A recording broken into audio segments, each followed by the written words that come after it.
Perfect ngayong summer itong mga mango canny salad spring rolls. Kaya tara, simulan na natin gawin. Simulan ko lang dito sa cucumber. Tatanggalin ko lang ang pagkabalot nito at aalisin yung balat.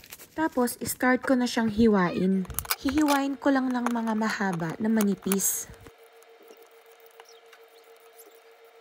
Tatanggalin ko lang pala yung mga seeds nitong cucumber at para makain naman sila ng crunchy. At ganun din yung carrots. Babalatan ko lang at hihiwain ng manipis na pahaba. Gagamit din tayo ng ripe mango. Babalatan lang and cut them into strips. Ganito lang pala ang pagpil ko ng mga mango. Gumamit lang ako ng baso. Madaling nahiwalay yung mango sa kanyang balat. Tapos hihiwain lang sila ng pahaba na manipis. At sayang naman itong gitna ng mangga. Pwede pa ito. Kaya sinimot ko lang. At syempre, kailangan din natin ng lettuce. Kaya niready ko na sila at huhugasan lang para malinis. At kakailangan din natin ng crab stick. Medyo frozen pa sila. Kaya sineperate ko. Nilagyan ng hot water para medyo lumambot sila. Tapos ganito lang ang ginawa ko. Sineperate ko lang sila into little pieces.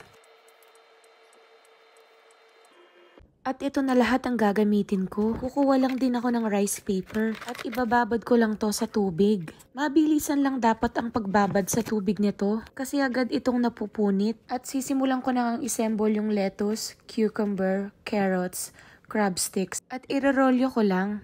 At panghuli ko palang nilagay yung mangga. Nilagay ko lang yung mangga at nirolyo ko nga ulit. Madali lang siya, parang gumagawa ka lang ng Shanghai. At tatry ko pang gumawa ng isa para mas makita nyo ng maayos. Ayan, ready na sila. Nasa sa inyo na kung gusto nyo silang i-cut. Hinati ko lang sila sa dalawa. Sticky nga itong mga rice paper. Kaya bago ko sila hatiin, nilagyan ko lang muna sila ng butter. At ready to serve na po ang ating mga salad spring rolls. Syempre, hindi mawawala yung mga dipping sauce. Sa maliit na bowl, naglagay ako ng mayo, black pepper, calamansi juice, at asukal. I-mix mo lang para makombine lahat. Mayo sauce is done. Next naman is yung peanut butter sauce. Maglagay lang ng 2 tablespoon of peanut butter, soy sauce, sesame oil, calamansi juice, at maglalagay din ako ng minced garlic, ground black pepper, sugar, and then mix mo lang para makombine lahat.